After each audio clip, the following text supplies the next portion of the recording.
김수환 추기경의 우리가 서로 사랑한다는 것 8번째입니다. 기억하고 싶은 얼굴들. 사진 설명입니다. 입력자 임의에 따른 설명. 한 장에 지나간 것에 하고픈 이야기. 제목 아래 나왔던 사진과 같은 사진이다. 그리고 사진 아래 이렇게 쓰여 있다. 이삭을 줍는 마음은 소중합니다. 이삭은 버려진 것입니다. 그러나 이를 소중히 여기고 줍는 사랑의 손길은 그 이삭을 다시 생명을 담은 미랄로 살립니다. 데레사 수녀와 다이애나비. 2년 전 우리는 두 여성의 죽음의 비보를 듣고 매우 놀랐습니다. 20세기의 신데렐라로 불리는 영국의 다이애나비와 살아있는 성녀라 불리는 인도의 캘커타의 마더 데레사 성녀의 죽음이 그것입니다. 화려했으나 행복하지 못한 다이애나비. 다이애나비의 죽음은 많은 사람들에게 충격적인 것이었고 슬픔을 안겨주었습니다. 나 자신은 그렇게까지 많은 사람들이 그녀의 죽음을 진심으로 애도하는 것을 보고 솔직히 놀랐습니다. 그리고 오늘 우리는 어떤 가치관에 사는가를 생각하였습니다. 다이애나비는 세상 사람들에게 무엇을 남기고 갔습니까? 장례식에서 영국 총리는 사랑을 노래한 고린도전서 13장을 읽었는데 이것은 그녀에 대해 우리가 아는 것과 다른 면이 있었다는 것을 의미합니다. 우리는 다이애나비를 정숙하지 못한 여자로 생각하는 경향이 있었는데 그것은 우리 언론의 보도에 문제가 있었다고 봅니다. 그녀에 대한 소식을 보도할 때에는 주로 스캔들을 다루었기 때문에 인식이 좋지 않았던 것이 아닌가 봅니다. 사실 그녀는 아름답고 매력적인 여성이었습니다. 가난한 이들에 대한 자선에 관심이 많았고 인간에 대한 사랑을 위해서 노력했던 면이 많아서 데레사 수녀도 좋아하는 여성이었습니다. 수많은 영국인들이 다이애나비에게 애도를 표한 것은 그녀의 삶을 통해서 이루지 못한 자신들의 모습을 투영했기 때문이 아니었는가 생각합니다. 그리고 그것은 순수한 인간애였을 것입니다. 그러나 전체적으로 보아서 그녀의 생활은 탓이 누구에게 있든지 세상의 눈으로 보아서는 화려했으나 행복한 것은 못 되었던 것 같습니다. 이에 비해 데레사 수녀는 참으로 세상을 밝히는 빛이었습니다. 그녀는 돈도 없고 귀족도 아니었고 박사도 아니었고 스스로 쓴 것으로는 단 한 권의 책도 없습니다. 그런데도 그녀의 별세를 온 인류가 애도하고 신문마다 사랑의 별지다. 가난한 자들의 어머니, 인류의 어머니 가시다. 성녀였던 인류의 어머니 가시다. 성녀였던 분이 가셨다. 라고 칭송을 아끼지 않았습니다. 인도는 국장으로 장례를 치렀습니다.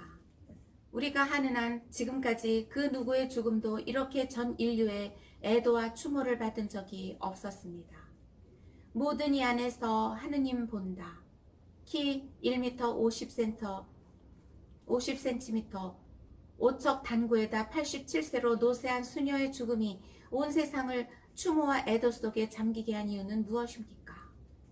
인종이나 민종의 차별, 종교나 계층의 차별 없이 모두가 어머니를 잃은 것 같은 슬픔과 공백을 느끼게 하는 이유는 무엇입니까?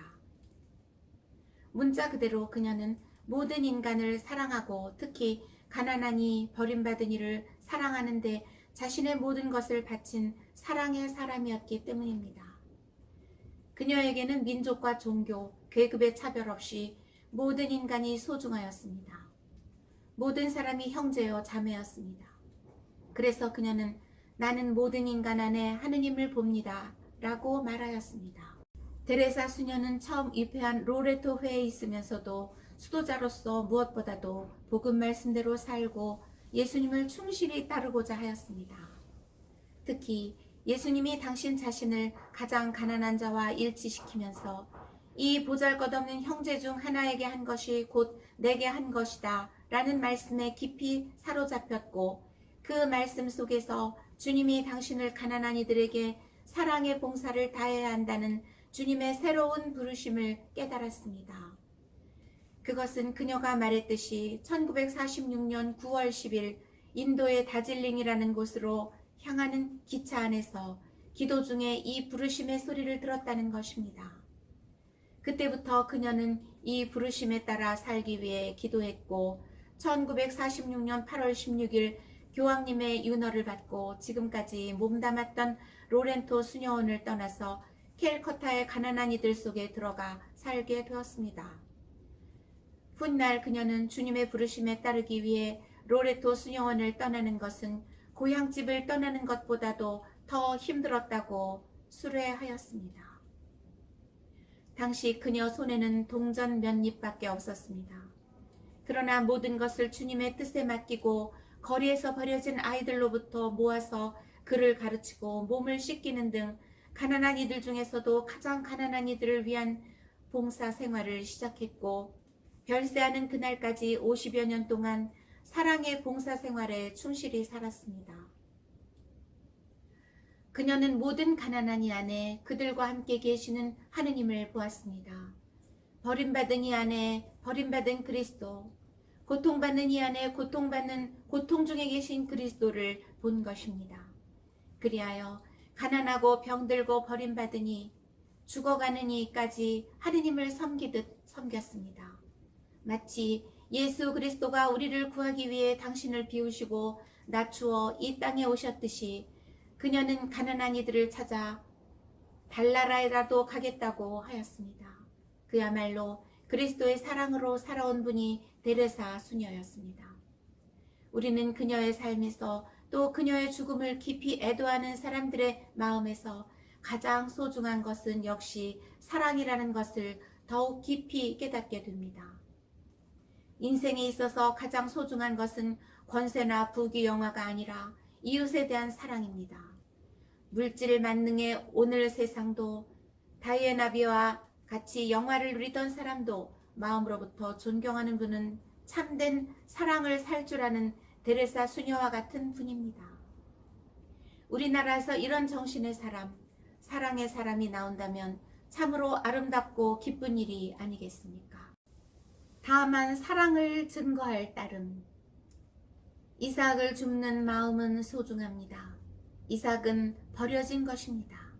그러나 이를 소중히 여기고 줍는 사랑의 손길은 그 이삭을 다시 생명을 담은 미랄로 살립니다. 데레사 수녀는 이삭을 줍듯이 버려진 사람, 죽어가는 사람까지 돌보았던 분입니다. 그분에 관한 책에 이런 이야기가 있습니다.